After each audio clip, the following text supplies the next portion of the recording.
예, 사무엘상 8장 9절에서 8장 1절 9절입니다.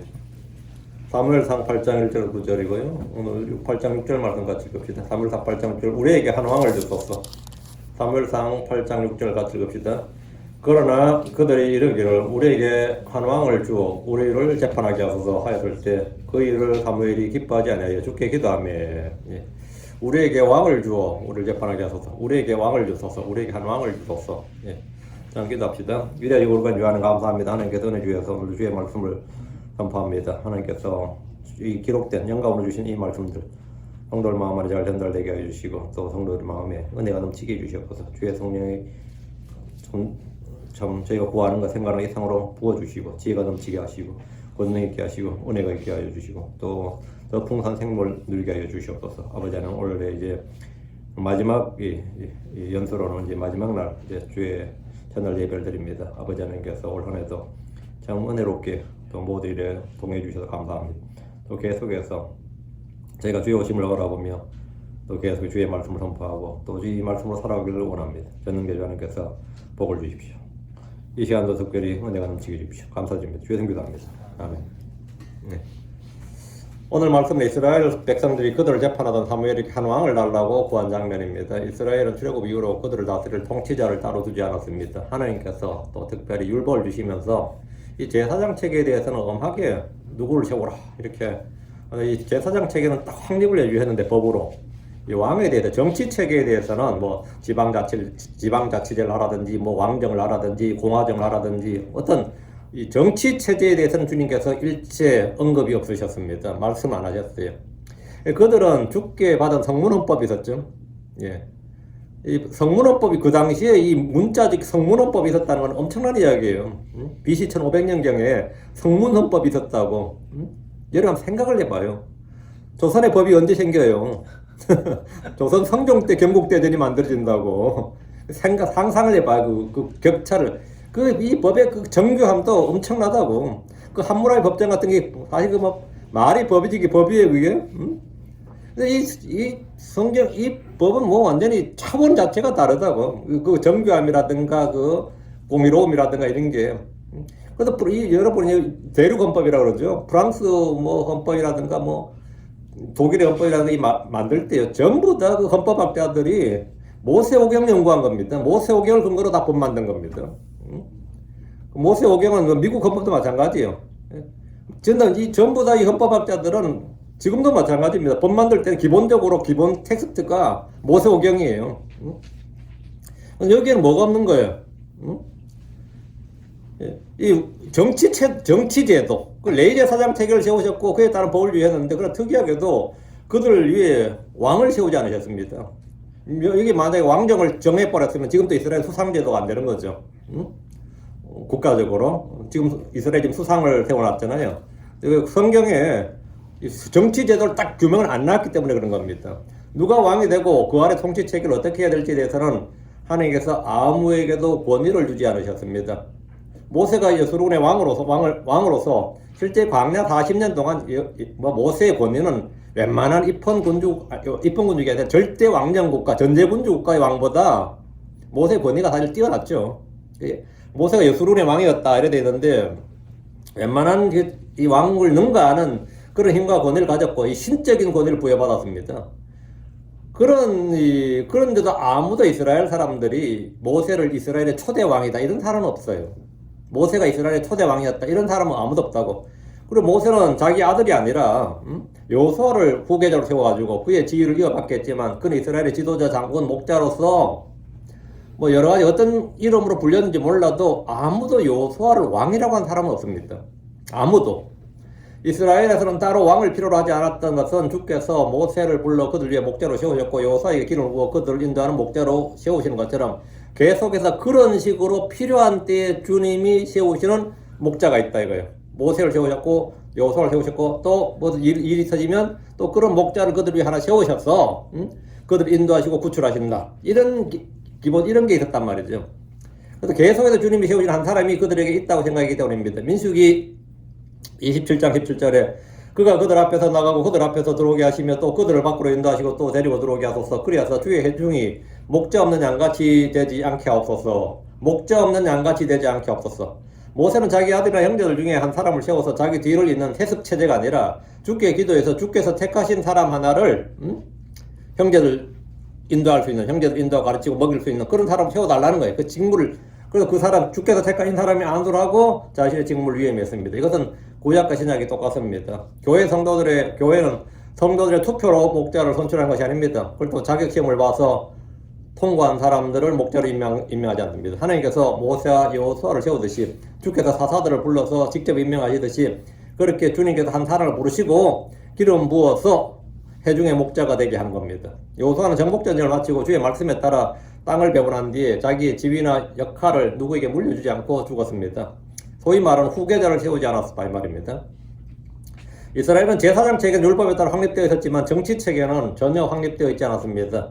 이스라엘은 각 지파별로 그들의 장로들이 자치적으로 독자적으로 통치하고 운영했습니다. 그러다 보니까 이 군대도 없었고 11조를 드리는 것 외에는 국가에 내는 세금도 없었습니다. 11조를 안 내버려도 강제할 수가 없는 겁니다. 누가 11조를 안 낸다고 군대가 갈 거야, 경찰이 갈 거야. 그냥 자치적으로 그냥 각자 알아서 내는 거지. 안 내버려도 이 강제할 방법이 별로 사실 없습니다. 원래 11조 안 냈지. 그러면 벌금으로 얼마 더 내라. 강제로 뭐 뺏어간다든지. 이 세금은 어때요? 안 내면 어때죠? 세금만 내면 이거는 미국 같은 데서 세금만 내면 이거는 뭐 난리 나요. 이거는 국가 존립 체계를 흔드는 중범죄자로 봅니다. 탈세는.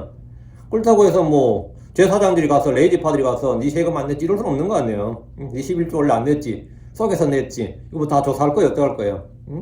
내가 원래 예를 들어서 쌀 100석을, 밀 100석을 거두었는데, 10석, 10석을 내야 되는데, 썩여버려. 나 80석밖에 못 거뒀다. 그래서 8석만 내겠다. 그래도, 누가 그걸 해요? 사실 각자 양심에 따라서, 각자 알아서 선의에 맡기는 건데, 인간이 선해요?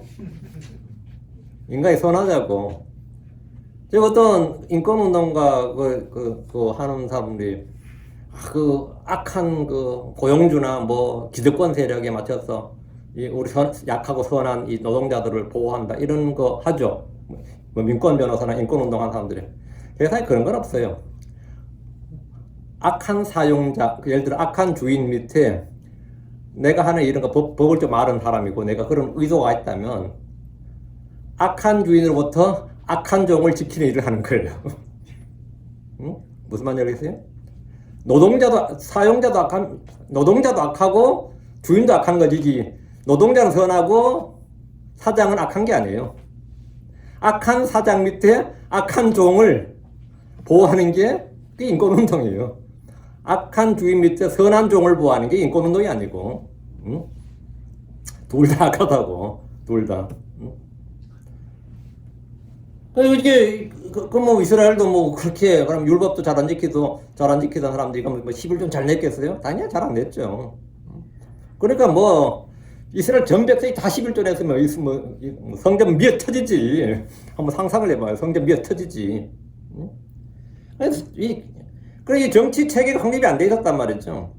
외적들이 쳐들어오면 제대로 전쟁을 치러보지도 못하고, 그냥 침략을 당하고, 그들의 포로가 되고 종이 되는 그런 신세였습니다. 이제 어떤 일사불란 지휘체계가 있어야 되는데 이 지휘체계가 없는 거예요. 정치 지도자가 없고 군대를 조직해서 운영하고 있지 않았기 때문입니다. 오랫동안 이스라엘은 여러 나라의 침략을 받았고 그들의 종이 되었습니다. 가나안 땅에 정착해서 이스라엘은 곧 악을 행하며 주 자기들 하나님을 버리고 바알들과 작은 숲들을 섬겼습니다. 주님 이스라엘이 타락하고 배교할 때 주변 민족들에게 그들을 넘겨주셨습니다. 메소포타미아 구산 리사다임에게 8년을 종사를 했고 모압의 에글론에게 18년, 가나안의 야빈에게 20년, 미디안에게 7년, 암몬에게 18년, 필리스틴에게 40년간 종사를 했습니다. 이스라엘은 왕이 없었기 때문에 백성들이 고통에 차서 부러져줄 때마다 주님은 사사를 일으켜서 그들을 구출해 주시고 재판하게 하였습니다. 온니엘과 에우가 삼갈, 드보라, 기드온, 돌라, 야엘, 입다, 입산, 엘론, 압돈, 삼손과 같은 사람, 그 사사들의 이름이 그들의 구원자들이고 그들의 재판관이었습니다. 통치자였다고요. 엘리야 사무엘 역시 그들을 재판했던 사사였습니다. 사도 바울은 가나안 땅의 분배로부터 사무엘 때까지 기간을 450년이라고 합니다.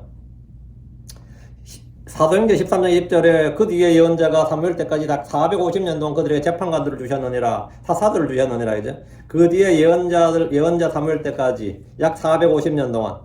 근데 열왕기상에 보면 11개 36장 1절에 이스라엘 자손이 이집트 땅에 나온 지 480년이 되는 해고 솔로몬이 이스라엘 통치한 지 4년이 되는 해 12월 둘째 달에 그가 주의 집을 건축하기 시작하였더라. 이렇게 되어 있습니다.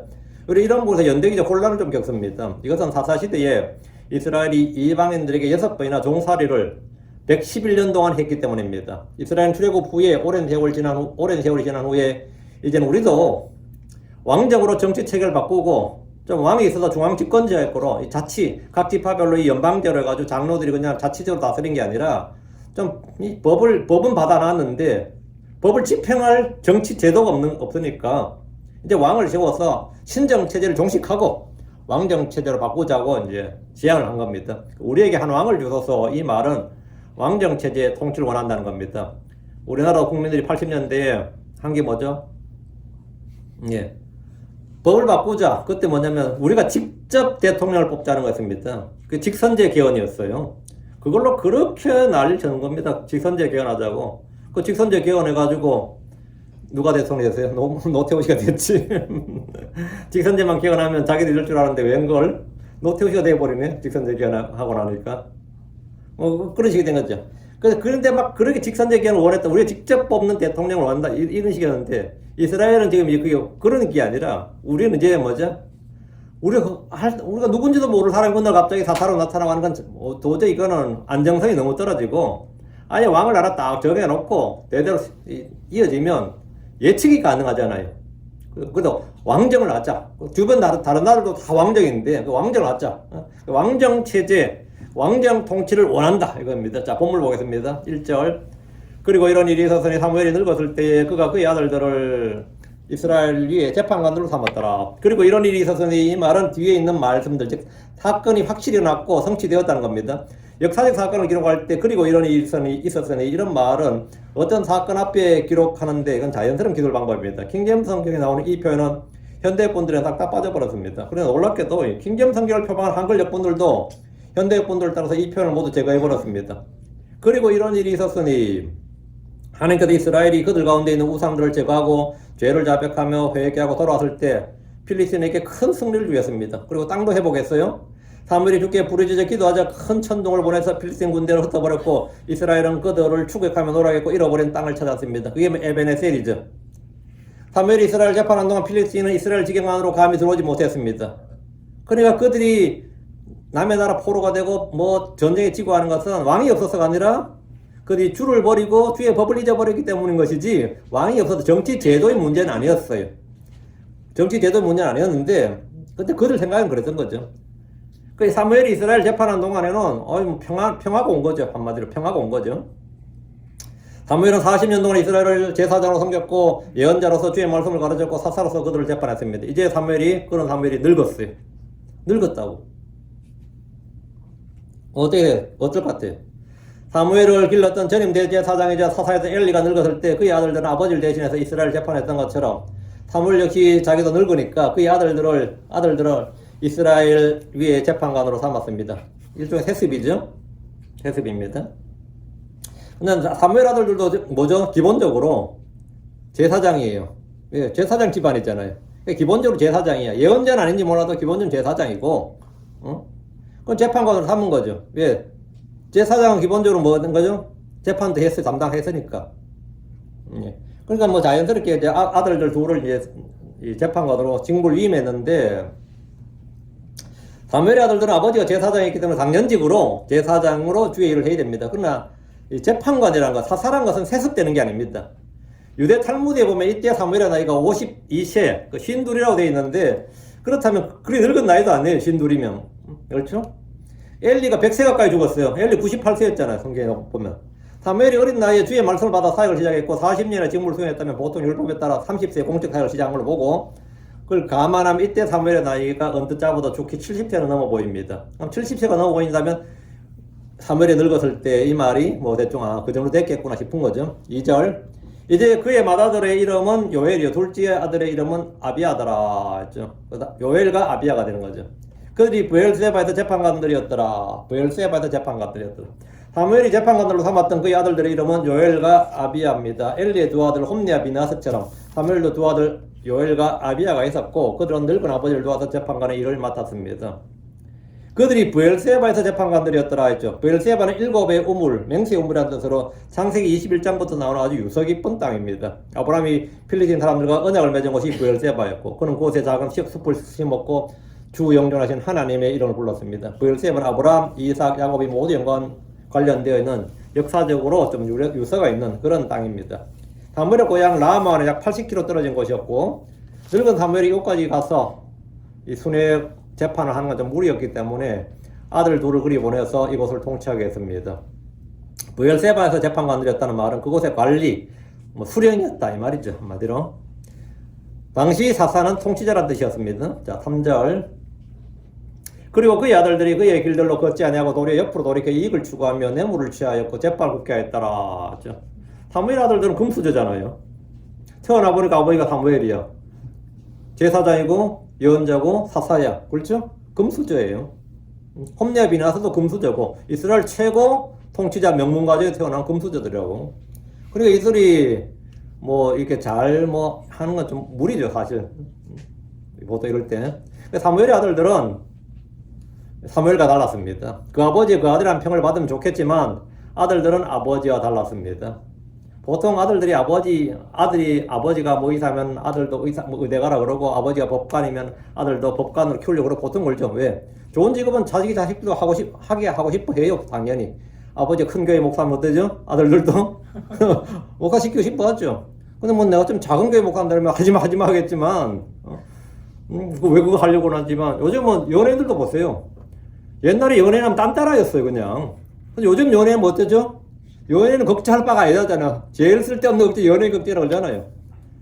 그러니까 지금 자식들 다 연예인 시키려고 다 애쓴다고요. 어릴 때 유학 보내가지고 미국 보내고 캐나다 보내고 호주 보내고 며칠 다 하지만 결국은 나중에 보면 아버지 엄마 이어받아서 브라운관에 기웃기웃 하잖아요. 왜? 그게 괜찮은 직업이니까 그런 거죠. 괜찮은 직업은 다 물려주고 싶어 한다고. 현대자동차 직원들도 하죠?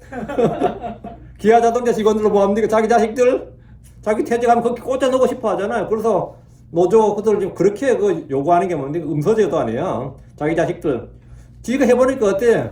괜찮거든요. 괜찮으면 하는 거지. 그럼 그런 사람들은 아버지가 쓸까 안 할까? 다르죠 당연히.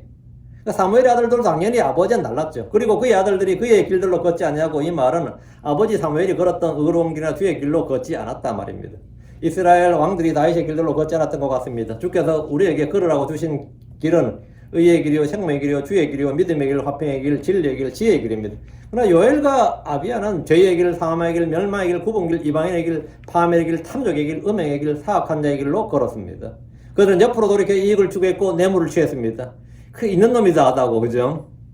사무엘이 없는 집 저기 아니잖아요. 그 있는 놈이 집안 식구가 다 하다고 탐욕을 추구하고 이게 뭐야 지금 이익을 추구하고 뇌물을 받고 말이지. 응? 사실 그래요. 돈이라는 게 여러분도 많이 들어보셨죠? 자본 치유라고. 돈 주면 마음에 뭐가 되죠? 상처받았던 마음도 치유되고 우울했던 마음도 치유되고 그래요. 돈 주면 돈으로 해결 안 된다 이런 세상이 다 돈으로 됩니까? 그 돈이 부족해서 그런 겁니다. 돈으로 안 되는 게 아니라 돈이 좀 모자랐던 겁니다. 다가 됩니다 돈. 성경에 나와요 전도서에. 돈은 뭐라고? Money answers all things 했어요. 돈은 모든 것에 답을 한다고요. 실제로. 그러니까 돈 주면 근데 이게 지금 이 사무엘 아들도 지금 그런 거예요. 이익을 추구했다 이거예요. 그들은 옆으로 돌이켜서 이익을 추구했고 뇌물을 취했습니다. 이익을 추구했다는 것은 더러운 이익, 의가 없는 소득, 탐욕을 추구했다는 말입니다. 그럼 의가 있는 소득을 하는 건 그거는 당연한 것이고 그래서 이익을 추구했다. 이익이 나쁜 게 아니에요. 의가 없는 소득을 추구하는 게 나쁜 거지. 불의의 소득을 추구한 거죠. 율법 말하기를 출애굽기 2, 3장 8절에 너는 뇌물을 받지 말라. 뇌물은 지혜로운 자의 눈을 어둡게 하고 의로운 자의 말을 굽게 만드니라. 성경은 반복해서 뇌물을 받는 자에 대해서 경고합니다. 사무엘은 백성들에게 사무엘상 2장 3절에 내 눈을 어둡게 하는 뇌물을 누구의 손에서 받았느냐 그리하였으면 내가 그것을 너에게 갚으리라 했습니다. 근데 이 사무엘은 이 선한 양식을 의롭게 행했지만 그의 아들들은 더러운 이익을 추구하며 뇌물을 취했고 재판을 굽게 했습니다. 우리는 성경을 통해서 아버지가 믿음이 좋았다고 해서 아들들이 믿음이 좋은 거 아니다. 이건 너무나 당연한 거고 역사적 예죠. 사무엘은 모든 면에서 단연 믿음의 사람, 기도의 사람, 하나님의 사람 이런 걸로 평가받기 손색이 없는 누구도 의의를 제기할 수 없는 거지. 사무엘이 그런 사람이라는 거는. 응? 모든 면에서 본을 보여준 인물이. 이런 백성들도 다 인정했습니다. 사무엘상 12장 4절에 당신이 우리를 속이지 아니하였고 확대하지도 아니하였으며 어떤 사람의 손에서 조금도 취하지 아니하였나이다. 사무엘이 자기가 본인 스스로 그렇게 말한 게 아니라 백성들이 이걸 인정했다고. 응? 당신은 우리 손에서 말이지. 우리를 속이지도 않고 통치자로 확대하지도 않았고 어떤 사람 손에서 조금도 뭐 뇌물이나 이익을 취하지 않았다. 구약의 사무엘, 신약의 사도 바울은 크리스천들 특히 목회자들의 본이 되는 사람들입니다. 그는 하나님과 사람들 앞에서 거리낌 없는 선한 양심의 소유자였습니다. 그는 하나님과 사람들에게 좋은 평판을 받았습니다. 그러나 그의 아들들은 아버지와 달리 부패했습니다. 자식을 선하고 의롭게 양육하는 일은 사무엘에게도 어려운 일이었고 다윗에게도 어려운 일이었습니다. 이것은 오늘날 대부분의 크리스천 부모들이 겪는 어려움들 중에 하나입니다. 특히 한국 부모들이 유난히 자식을 잘 못 가르칩니다. 그래서 누구한테 맡깁니까? 학원에 맡기지. 그래서 어떤 사람 자꾸 나한테 그래. 미국에서는 그 과외 없기는 왜 없어? 한국 사람 아프리카 가도 과외가 있어요. 한국 사람 아프리카에 가도 과외 있고 러시아에 살아도 과외가 있어요. 왜? 자식을 못 가르칩니다. 자식을 못 가르쳐요. 그렇기 때문에 학원에 보내고 누가 맡아주기를 바라는 겁니다. 내 자식을 못 가르친다 그러잖아요. 저도 애 가르치면 성질로 못 가르쳐. 우리 제 입맛 그래서 수학 가르치고 할 때 내가 돌아보이 같더라고. 뭐 저절로 목소리 커져. 목소리 커지고 한데 근데 이게 내 애만 그렇지 않더라고. 내가 예전에 노력 살 때 옆집 애도 하는데 진짜 안 되대. 내가 목소리 높아지고 애 주눅이 들더라고. 다시는 안 오지 뭐. 내가 안 되더라고요. 자본이 조곤조곤 잘 가르치면 좋은데, 특히 자식 교육이 잘 안 됩니다. 뭐, 엄마가 피아노를 잘 친다. 자식한테 피아노 가르치다 열받으면 못 가르쳐. 피아노관 보내듯이. 엄마가 전공자인데도 피아노관 보내요. 자기가 전공자인데. 내가 수학 선생이었다 쳐도 애는 그리 보내는 겁니다. 자, 4절입니다. 그때 이스라엘의 모든 장로들이 함께 모여 라마에 있던 사무엘에게 갔더라. 예. 모든 장로들 할 때 이 장로들 엘더죠. 이게 장로가 이제 사실은 집사도 마찬가지 불교 용어입니다. 근데 이게 뭐 한국 사람이 불교 용어 아닌 게 있나? 다 뭐 수천 년 불교 문화권이니까. 저는 이게 장로보다 원로가 더 나은 것 같아요. 그때 이스라엘의 모든 원로들이 함께 모여 이렇게 원로들이.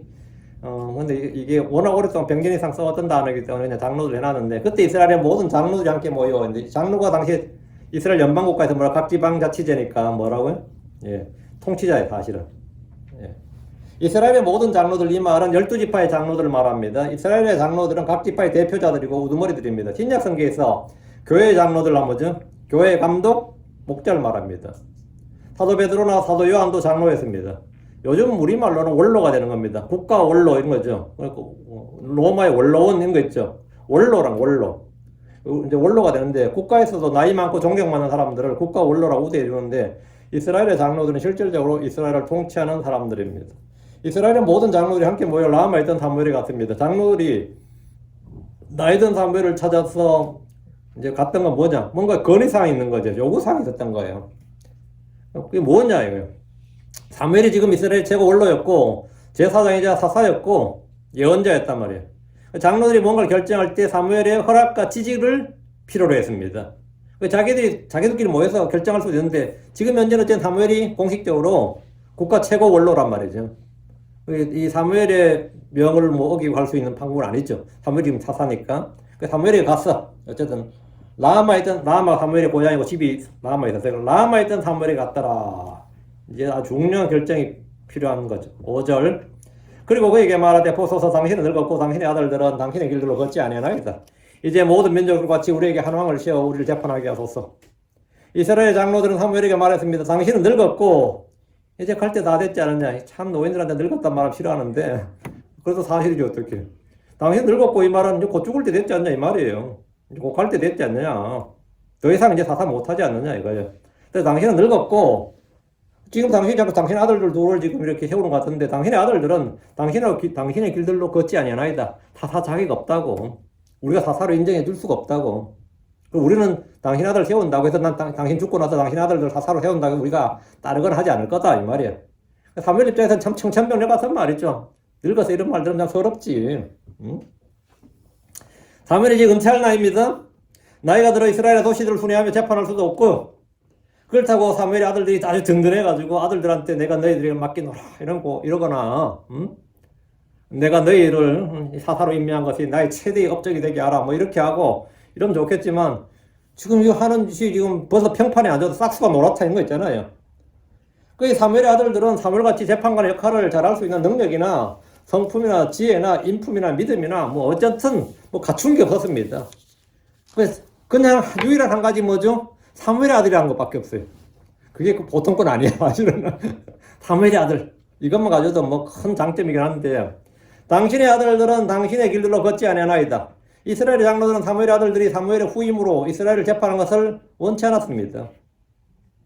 사무엘의 아들들이 통치한 이스라엘은 생각만 해도 끔찍한 일이었습니다. 이미 그들은 아버지 사무엘이 살아있는 동안에도 더러운 이익을 취하고 뇌물을 받고 재판을 굽게 했기 때문에 누구도 그들을 신뢰하지 않았습니다. 그래서 이들은 사무엘에게 죽기 전에 이스라엘을 위해서 한 왕을 세워달라. 왕 하나를 세워주고 죽으라 이거예요. 한 왕을 세워달라고 했습니다. 이제 모든 민족들과 같이 우리에게 한 왕을 세워 우리를 재판하게 하소서.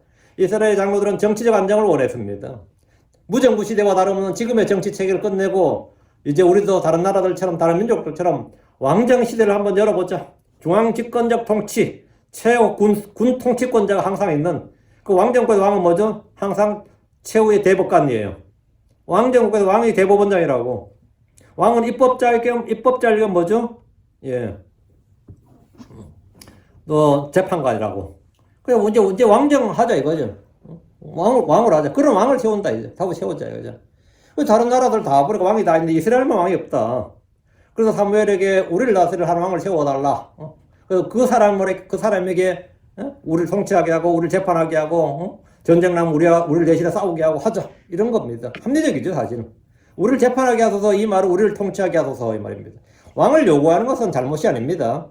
율법에도 왕을 세우는 것에 대한 규례가 있어요. 성경에 짧게 나옵니다. 신명기 17장 14절 20절에 이스라엘이 만약 왕을 구하면, 부득이하게 왕을 구하면, 왕을 세우란 말이 아니라 왕을 만약 너희들이 세우게 되면 몇 가지 조건이 있다는 거예요. 첫째, 주 하나님께서 택하실 자를 세울 것. 이렇게 돼요. 그게 첫 번째예요. 너희가 왕을 하나 세우려면 주 하나님께서 택하실 자를 세울 것. 그러니까 너희들이 인기 투표로 세우는 게 아니고 힘 있는 놈이 왕하는 것도 아니고 주님이 택하신 자가 왕이 되어야 된다는 거예요. 둘째, 내 형제들 가운데서 한 사람을 세울 것. 그러니까 이교도나 이방인들은 세워서는 안 된다고. 그 미국도 뭐 미국 대통령 되려면 어떻게 되죠? 미국에서 태어난 미국 시민권자야 된다고. 미국에서 태어나지 않는다. 후천적으로 미국 시민권 딴 사람은 안 된다고. 그 조건이 있는 거거든요. 그것처럼 내 형제들 가운데 이스라엘 그 헤롯 같은 사람 원래 이스라엘 왕이 될 수 없는 거죠. 내 형제들 가운데 한 사람을 세울 것 이래야 되잖아요. 그러니까 이방이나 이교도를 왕으로 세우지 말라는 겁니다. 예. 그 정치에서 가끔 뭐 종교는 보지 말라 이런 거 하는데 그건 말도 안 되는 소리예요. 우리 크리스천들이 미국에 크리스천들을 왕으로 뽑으려고 이 대통령으로 뽑으려면 당연한 거지. 뭐 무슬림을 대통령으로 당연히 안 되는 소리죠. 크리스천 입장에서 말도 안 되는 소리거든요. 근데 뭐 정치와 종교를 분리해서 보자 해가지고 그렇게 이야기하지만 그 말은 완전 헛소리예요. 같은 그 세계관을 가진 사람, 가치관을 가진 사람이 됩니다. 그래야 통치를 받을 수 있다고. 셋째, 왕은 자기를 위해 말을 많이 늘리지 말 것. 말을 늘리기 위해서 백성을 이집트로 보내지 말 것. 이 군사력에 의지하지 말라는 겁니다. 넷째, 왕은 자기 아내를 많이 두지 말고 은금을 많이 늘리지 말 것.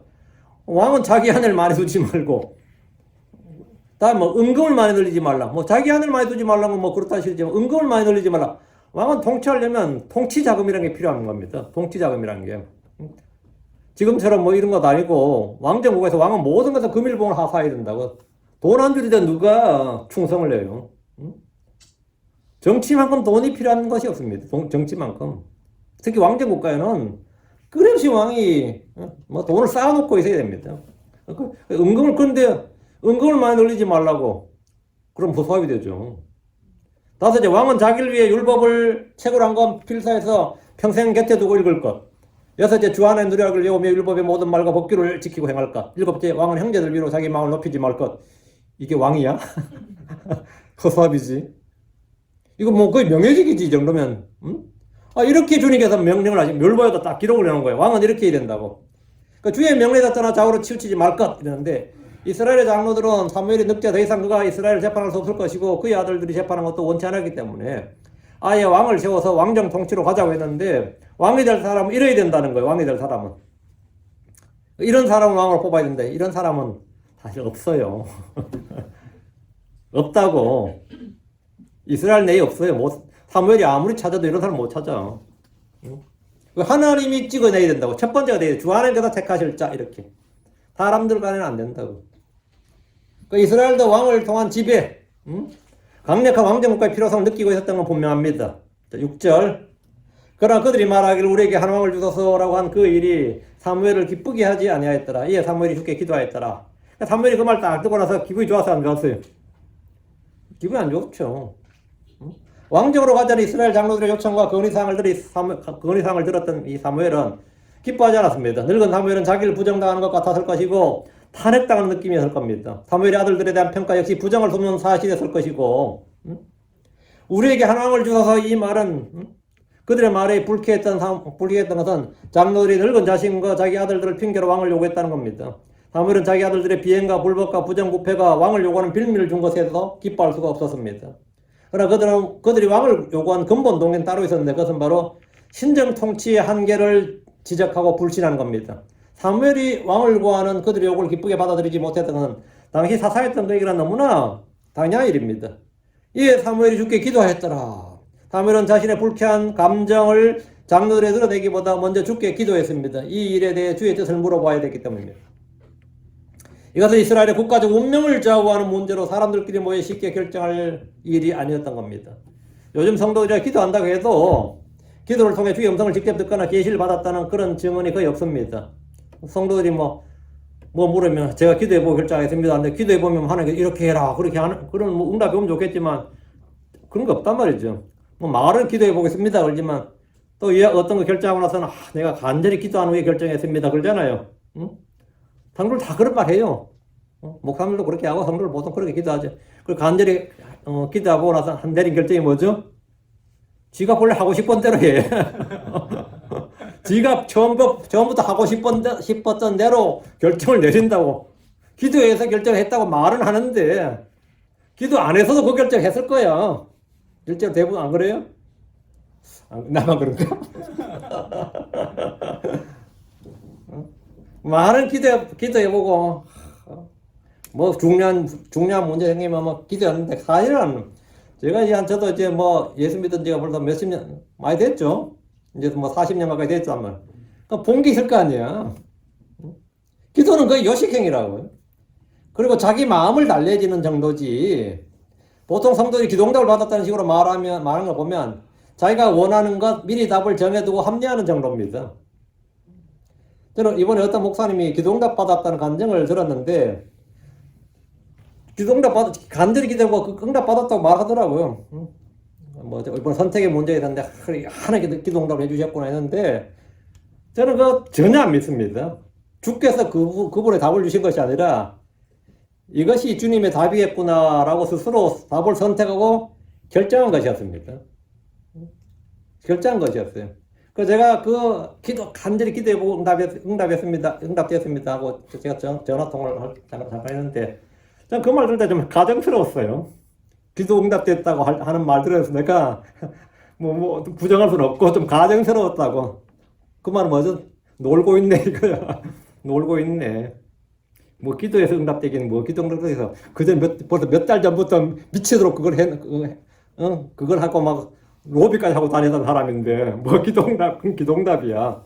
그래서 내가 들으면서 말을 하지 마. 기도응답 그런 말을 하지 말라고. 기도응답 무슨 기도응답. 그 전부터 나팔을 불고 다녔었는데 아무도 안 믿습니다. 아무도. 사무엘이 한 기도는 그런 종류의 기도가 아닙니다. 사무엘이 정말 기도하면 뭐 되는 거죠? 주님 응답하시는 거예요. 모세나 사무엘이나 예언자들이나 사도들이 기도하면 문자 그대로 주님이 말씀으로 계시해 주시고 다양한 방법으로 응답해 주셨습니다. 사무엘이 한 기도 역시 주님이 친히 말씀해 주셨습니다. 7절입니다. 이에 주께서 사무엘에게 말씀하였더라. 백성이 내게 말하는 모든 것에서 그들의 음성에 귀를 기울이라. 이는 그들이 너를 배척한 것이 아니라 나를 배척함이 내가 그들을 통치하지 못하게 하려 하였기 때문이니라. 사무엘이 주께 기도하자 주께서 사무엘에게 말씀을 하셨어요. 백성이 내게 말하는 모든 것에서 그들의 음성에 귀를 기울이라. 들어주라 이거예요. 그래서 장로들이 요구한 거 다 들어주라고. 예스하라고. 억셉트하라고. 하나님은 사무엘의 기분을 풀어주는 위로의 말씀을 주신 것이 아니라 백성들의 요구를 수용하라는 겁니다. 주께서 사람들의 기도를 들어주시고 그들이 원하는 것을 주셨다고 해서 그것이 주의 선하시고 받으시고 기뻐하시는 완전한 뜻이 아닙니다. 하나님께서는 때로 허락하신 뜻이 있습니다. 그들의 음성에 귀를 기울이라는 것은 주께서 기뻐하신 뜻이 아니라 분노로 주신 답변입니다. 그들의 음성에 귀를 기울이라. 이것은 분노의 답변이에요. 이걸 어떻게 알아요? 호세아서로 뒤로 넘어가고 13장 10절. 이 결정에 대해서 주님의 기분이 호세아 13장 10절 11절에 나옵니다. 호세아 13장 10절 11절. 내가 내 왕이 되리라. 내 모든 도시에서 너를 구원할 다른 자가 어디 있느냐. 또 전에 내가 이르기를 내게 왕과 통치자를 주소서 하더니 그 재판관들이 어디 있느냐. 내가 친히 분노하여 내게 왕을 주고 친히 진노하여 그를 패했도다. 내가 친히 분노하여 내게 왕을 주고. 왕을 어떻게 줬다는 거죠? 분노해서 줬다잖아요. 하나님께 역시 구하니까 주시는구나. 주시지. 하나님께서 왜 주신 것 같아요? 엿먹으라고 주신 겁니다. 이것들이 뜨거운 맛을 봐야 알지. 그냥 아무리 말해도 안 돼. 그 뜨거운 맛을 봐야 알지. 그래 주는 거예요. 주께서 내가 내 왕이 되리라 하셨습니다. 그러나 그들이 내게 왕과 통치자를 주소서라고 하자 분노의 왕을 주셨습니다. 광야에서 고기를 주실 때도 이런 일이 있었습니다. 하나님께서 사람들과 그 사람들의 요구, 그들의 그 요구, 원하는 것을 주신다고 해서 모두 좋은 것이 아닙니다. 내가 막 기도했는데 그게 내게 딱 주어졌다고 해서 좋은 게 아니라고요. 때로 기도응답은 재앙일 때가 있습니다. 하나님께서 안 들어주신 게, 전부 은혜지. 간절히 기도했는데 하나님 안 들어주시다고. 그게 은혜예요. 그게 은혜라고. 다시 7절입니다. 애는 그들이 너를 배척한 것이 아니라 나를 배척하여 내가 그들을 통치하지 못하게 하였기 때문이라. 하나님은 백성들이 사무엘을 배척한 것이 아니고 주 하나님을 배척하신 것이라고 합니다. 이스라엘이 왕을 구한 것은 국방의 문제 때문이었습니다. 주변 나라들에게 워낙 자주 침공을 받고 피하다 보니 그들은 군대를 가진 왕의 필요성을 절감했을 겁니다. 그들이 주변 나라들의 공격을 받고 패배한 것은 그들에게 왕이 없어서가 아니라 그들이 주의 법을 잊어버리고 주를 버렸기 때문입니다. 그들이 구출을 받고 승리한 것은 그들에게 훌륭한 왕이 있었기 때문이 아니고 주님께서 그들을 구출하셨기 때문입니다. 그들이 주께 마음을 낮추고 부르짖고 회개할 때 주님은 사살 주셔서 구원하셨어요. 그런데 이들은 지금 원인을 잘못 알고 해결책도 잘못 찾고 있습니다. 그 원인 진단이 잘못되니까 답도 잘못되는 거죠. 이스라엘이 약한 것은 그들의 정치 제도의 문제가 아닙니다. 왕이 없어서도 아니에요. 사무엘상 12장 11절에 그리고 주께서 여룻바알과 베단과 입다와 산물을 보내셨으며 또 너희를 사방에 있던 너희 원수들의 손에서 구출하셨느니라. 그리하여 너희가 안전히 거하였느니라. 주님께서 너희가 사사들 쫙 보냈다잖아요. 그리고 너희 원수들을 구출해줬고 그래서 너희가 안전히 거했다고. 왕 없어도 상관없었단 말이지. 단 주님만 잘 믿으면 주님만 잘 섬기면 사실은 왕 필요 없다고 너에게는. 하나님이 뭐라고 친히 너희의 왕이고 통치자다 이거예요. 신정 통치라는 것이 엄청난 거다 이거예요. 온 세상이 부러워할 만한 통치체제죠. 온 세상이 부러워할 만한 통치체제예요. 거기는 왕이 없으니까 세금 낼 일도 없어요. 어때요? 세상에 그런 나라 세상이 없거든요. 왕이 없으니까. 그런데도 사방의 나라들에서 다 이겨. 그럼 누가 봐도 뭐죠? 그 나라 뭐죠? 하나님이 지키신 나라가 되는 거지. 하나님 저절로 뭐가 되는 거죠? 주문이 되는 거죠. 저절로 하나님의 존재와 권능과 영광과 그 힘이 온 사방에 저절로 알려지는 거예요. 이 통치체제 하나만. 근데 그 나라에 탁월한 왕이 하나 있어가지고, 이러면 하명광 가려지지, 실은. 그게 이제 인물이 하나 있지, 그 나라에는. 이러면 그 사람에게 주목이 되지, 하나님이 저거 된 건 아니란 말이지. 하나님께서는 계속해서 이 신정 통치를 원했는데, 주께서 이전에 그들을 구출할 구원자들을 보내셨다는 사실을 말하고 있습니다. 그리고 이들을 통해서 그들은 적들을 물리쳤습니다. 사사들이 재판한 동안 그들은 안전했습니다. 그러면서 이들이 왕을 구한 것은 암몬 자손의 왕 나하스가 쳐들어온 걸 보았을 때입니다. 사무엘상 12장 12절에 그리고 너희가 암몬 자손의 왕 나하스가 너희를 치러 온 것을 보자 너희는 내게 말했느니라. 아니니이다. 오직 한 왕이 우리를 통치해야 하리이다. 그때는 주 너희 하나님께서 너희 왕이셨느니라. 너희들이 우리에게 한 왕을 주소서 했는데 그때는 주 너희 하나님께서 너희 왕이셨느니라. 그들은 이미 사사시대에 왕정을 요구했고 지금 마지막 사사인 사무엘이 늙어 죽을 앞둔 시점에 왕을 세워달라고 요구했던 겁니다. 이들은 사무엘을 거절하고 배치한 것이 아니라 주 하나님을 배치한 것이요, 앞으로 주께서 사사들을 보내 그들을 구원하시고 통치하는 것을 못하게 막아버린 겁니다. 내가 그들을 통치하지 못하게 하려 했기 때문이라. 이 말씀은 신정 통치를 거부했다는 겁니다. 신정 통치가 왕정으로 넘어가는 것은 신본주의에서 인본주의로, 민본주의로 넘어갔다는 겁니다. 그들은 주 하나님 통치를 거부했습니다. 그리고 빌라도 앞에서 주 예수님이 그들의 왕이 아니라 시제가 그들의 왕이라고 하면서 그리스도를 거부했습니다. 그리고 스데반이 성령으로 충만하여 복음을 선포할 때는 귀를 막고 그를 돌로 쳐서 죽임으로써 성령을 거부했습니다. 그들은 역사적으로 3번이나 하나님의 통치를 거부했던 겁니다. 사람들이 주를 거부하면 주께서도 그들을 거부하십니다. 사람들이 주의 부르심을 거부하면 주께서도 그들을 거부합니다. 주를 시인하면 주께서 그를 시인하시고, 주를 받아들이면 주께서 그를 받아주십니다. 그들이 왕을 구한 것이 죄가 아니라 주님을 거부한 것이 죄입니다. 하나님의 통치를 구현할 그런 왕, 주께서 택하실 왕, 주의 법을 백성들에게 가르치고 통치 인형으로 삼는 그런 사람을 주께서 그들을 위해 왕으로 세워주기를 구했다면 그 일은 잘한 일이 될 겁니다. 우리가 지금 너무 주의 법을 자주 버리고 백성들이 무질서하단 말이죠. 그래서 이 주의 법을, 주의 법은 이미 주어져 있잖아요. 주의 법을 이 현실 정치에서 실현할, 구현할, 집행할 왕, 그런 왕을 세워주소서 하면, 그건 뭐 잘한 일이지. 하나님께서 뭐, 아멘이지요, 당장. 지금 근데 그게 아니라, 그런 건 관심 없고, 그래서 문제가 터진 거죠. 8절.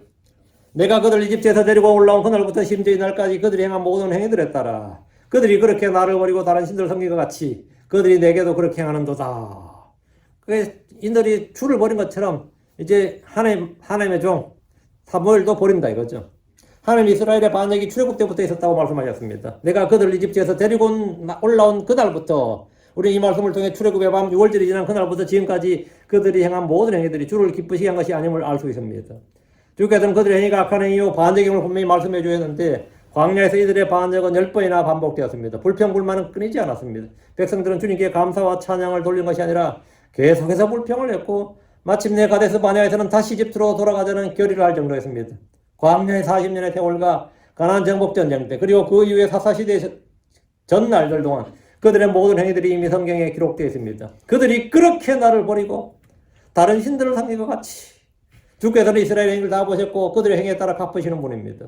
그들은 주를 버리고 다른 신들을 섬긴 일을 반복했습니다. 하나님은 그들의 행위를 오래 참으시다 율법에 따라 징계하시고 심판하셨습니다. 그러나 그들이 부르짖고 회개하면 그들을 용서하시고 또 구출해 주셨습니다. 다시 8절. 그들이 내게도 그렇게 행한도다 했죠. 주를 버린 백성들이 하면 주의 종들에게도 똑같이 행합니다. 주를 버린 사람들이 주의 종들을 안 버려요? 당연히 버리지. 주의 수를 버린 사람들이 하면 주의 종들을 선하게 대할 리가 없습니다. 주를 미워하는 자들이 주의 종들, 주의 백성들을 미워합니다. 주의 교회도 미워합니다. 세상의 성도들을 미워하는 것은 주의 수를 미워하는 겁니다. 요한복음 15장 18절 19절. 세상이 너희를 미워하면 그것이 너희를 미워하기 전에 나를 미워한 줄 너희가 아느니라. 너희가 세상에 속하였으면 세상이 자기 것을 사랑하였으리라. 그러나 너희가 세상에 속하지 않고 도리어 내가 세상에서 너희를 택하였으므로 세상이 너희를 미워하였느니라. 세상이 너희를 미워하면 너희를 미워하기 전에 누굴 미워한 거라고요? 예, 나를 미워한 줄을 너희가 아느니라. 세상에서 사랑받는 목사이나 성도들은 그들이 세상의 친구요, 세상에 속했기 때문입니다. 기독교 외의 다른 종교들은 세상에서 존경을 받는다고 하면 그것은 당연한 일입니다. 바리새인들은 사람들의 칭찬을 하나님 칭찬보다 더 사랑했습니다. 아버지의 말씀을 받은 사람들은 세상이 미워합니다. 주께서 세상에 속하지 않은 같이 크리스천들도 세상에 속하지 않았기 때문에 세상은 우리를 미워합니다. 그건 당연한 일입니다. 그래서 요한일서 3장 13절에 내 형제들아 세상이 너희를 미워하거든 이상 여기지 말라. 세상이 너희를 미워하면 뭐라? 이상 여기지 말라고. 당연한 거다 이거예요. 세상이 예수를 뭐라고 합니까? 바알세불이라고 합니다. 그렇다면 그의 제자들은 어떻게 됩니까? 훨씬 더 심하게 대합니다. 마태복음 10장 25절에 제자가 자기 스승처럼 되고 종이 자기 주인처럼 되면 그에게 족하도다. 그들이 그 집 주인을 바알세불이라 하였거든 그의 집안에 속한 자들은 얼마나 더 심하게 대하겠느냐? 얼마나 더 심하게 하겠느냐? 아벨로부터 지금까지 주의 종들은 언제나 핍박과 학대를 받았고 이는 주의 재림 때까지 변하지 않는 사실입니다. 9절입니다. 그러므로 이제 그들의 음성에 귀를 기울이되 그들에게 엄숙하게 항변하라. 그리고 그들을 통치할 왕의 규례를 그들에게 보이라. 주께는 사무엘에게 그들이 지금까지 주를 버리고 대적했던 것처럼 사무엘에게도 그렇게 하는 것이지만 이제 그들의 음성에 귀를 기울이라고. 왕을 주라고. 주께서 그들이 주의 귀에 말한 대로 말씀하셨습니다. 민수기 14장 28절에 그들에게 이르되 주가 말하노라 진실로 내가 살아있음을 두고 맹세하거니와 너희가 내 귀에 말한 대로 내가 너희에게 행하리니 했습니다. 주님은 사무엘에게 그들의 말을 들어주고 요구를 수용해 주되 엄숙하게 항변하라고 하셨습니다. 이는 그들의 잘못된 요구에 대해서는 잘못을 정확히 지적하라는 겁니다. 사무엘이 그들의 요구를 들어준다고 해서 그것이 하나님 뜻이 아니라는 것을 알게 해주고 그들의 잘못된 동기와 목적도 정확하게 알려주는 겁니다. 하나님 우리가 왕을 주셨어. 하나님은 왕을 주셨단 말이에요. 그 말은 맞아요. 근데 왕을 주시기 전에 니들이 왕을 구한 것은 죄다, 불법이다, 잘못이다. 그건 알려주라고요.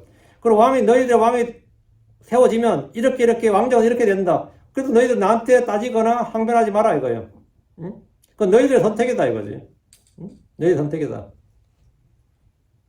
사무엘이 그들의 욕을 들어준다고 해서 그것이 하나님의 뜻이 아니라는 것을 알게 해주고 하나님 우리에게 왜 이런 악한 왕을 주셔서 우리가 이렇게 고생하게 하십니까? 그거는 아예 말하지 말라고. 그건 니들이 왕을 구한 거라고. 항변하라 이것은 할 말을 해주란 겁니다. 그리고 그들이 선택한 왕이나 왕정 통치로 인해 되는 폐해 또 왕으로 인해 겪게 될 피해나 고통은 그들이 구한 것이고 그들의 선택이라는 점을 분명하게 말해주란 겁니다.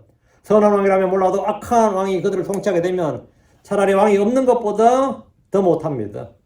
항상 다윗 같은 사람이 왕이라면 좋겠지만 왕들 중에는 선한 왕보다 악한 왕이 더 많습니다.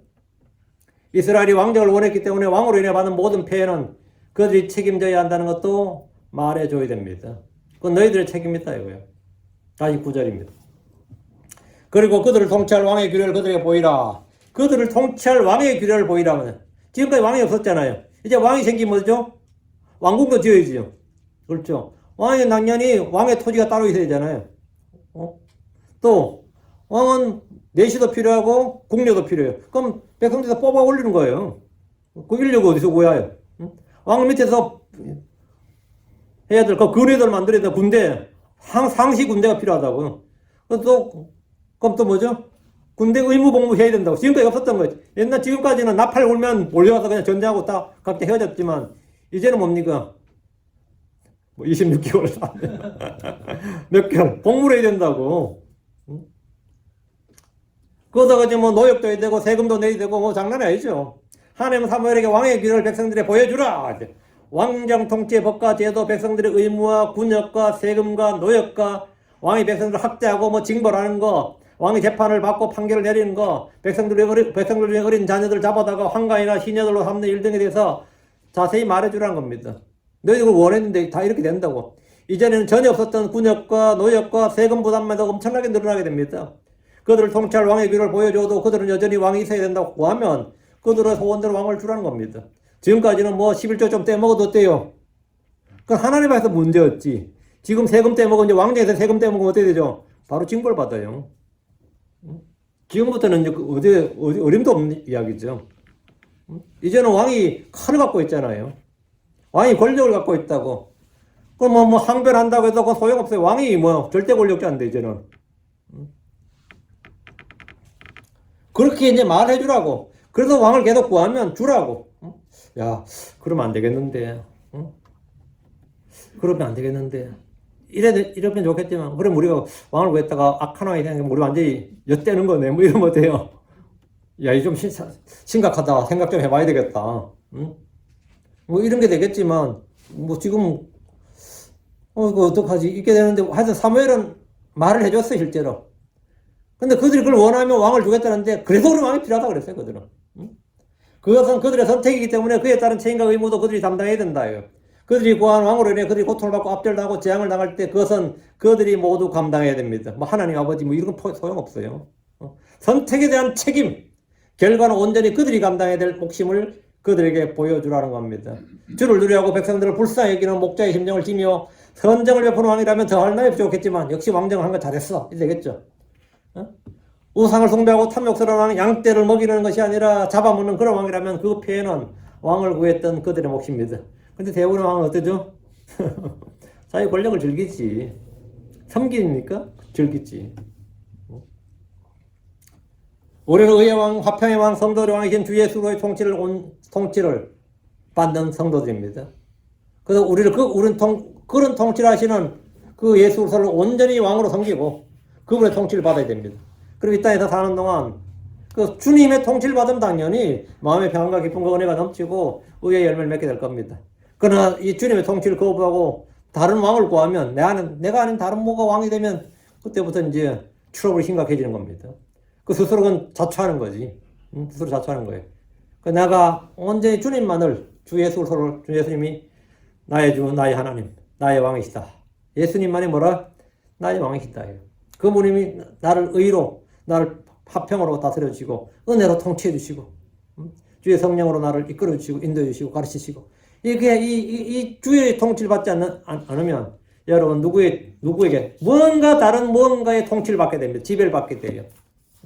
죄의 지배를 받게 되든지 탐욕의 지배를 받게 되든지 사람들의 종이 되든지 아니면 돈의 종이 되든지 쾌락의 종이 되든지 부패의 종이 되든지 뭐 사망의 종이 되든지 하여튼 뭔가 다른 육신의 종이 되든지 뭐 정욕의 종이 되든지 종이 됩니다. 나는 오직 의의 종, 주의 종이 되어야 됩니다. 주님만이 뭐다? 나의 주이시고 나의 왕이시다. 다른 왕을 구하지 마세요. 우리에게 한 왕을 주셔서 다른 왕을 구하지 마요. 나는 하나님 한 분만이 나의 왕이시다. 하나님만이 나의 왕이시다. 하나님 한 분만이 뭐다? 그 주 예수로 그분만이 나의 왕이시고 나의 주이시다. 그럼 뭐 여러분의 마음은 항상 주님을 위해서 별다른 갈등이나 어려움 없이 잘 되게 될 겁니다. 그게 삶의 진짜 행복이고 기쁨이지. 다른 거야 뭐 우리 인생에 기쁨이 없죠. 주의 통치를 받는 사람만이 진정한 기쁨을 누립니다. 기도합시다. 일대적으로 간주하님 감사합니다. 하나님 저희가 주 하나님 외에 주 예수 외에 다른 왕을 구하지 않고 다른 주를 구하지 않습니다. 주님만이 우리의 주이시고 우리의 왕이십니다. 전능자 주 하나님께서 늘 주의 말씀으로 주의 성령으로 또 주의 은혜로 주의 의로 주의 진리로 주의 화평으로 저희를 통치해 주시고 저희 마음속에 하나님 왕국 저희 마음속에 있는 그 하나님 왕국이 성령에서 참 의와 화평과 기쁨으로 넘치게 하여 주시옵소서. 하나님 아버지 하나님 저희가 다른 데 눈을 돌리지 않고 다른 것을 구하지 않습니다. 오직 주 하나님 한 분만을 구합니다. 주님께서 말씀하신 대로 저희를 인도해 주시고 저희를 가르치시고 저희를 자라게 해 주시옵소서. 사랑 아버지 하나님 이 땅에 육신에 남은 날들 동안 주님을 섬기며 주님을 따르며 살기를 원하오니 주 하나님께서 은혜를 베풀어 주십시오. 감사드립니다. 주의 성기도합니다.